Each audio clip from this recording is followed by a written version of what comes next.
Afin de poursuivre la conception de votre micro-séance et de réaliser le premier objectif pédagogique qui est de déterminer les variables du scénario pédagogique de la micro-séance, je souhaiterais faire un point avec vous des étapes que vous avez pu réaliser de l'ingénierie pédagogique et celles qui vous restent à faire. Je vais donc m'appuyer sur une ressource du module 4 que vous avez déjà pu lire. Si on se réfère aux 4 phases de la démarche de conception pédagogique, telles que le diagnostic, la phase de construction, la phase de recherche documentaire et celle de la préparation, vous avez pu réaliser la première phase et en partie la deuxième phase. Dans la phase de diagnostic, vous avez donc identifié le public, les compétences visées, les ressources et les contraintes, ainsi que le mode d'organisation. Dans la phase de construction, vous avez pu réaliser une première partie qui est de définir les objectifs pédagogiques, soit les capacités visées.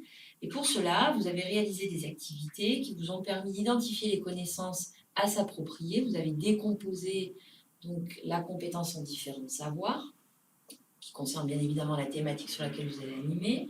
Vous avez classifié et hiérarchisé les contenus, identifié les performances attendues dans l'apprentissage en choisissant un verbe d'action observable et mesurable, et vous avez, in fine, rédigé les objectifs pédagogiques généraux.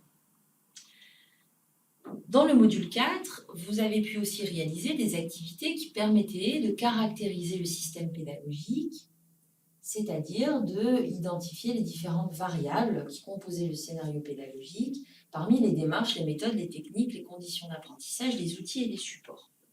Mais vous n'avez pas opérationnalisé cet objectif pédagogique au service de la conception de votre micro-séance.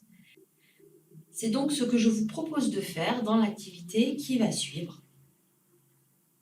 Vous retrouverez ce PowerPoint commenté dans l'onglet « Ressources complémentaires ».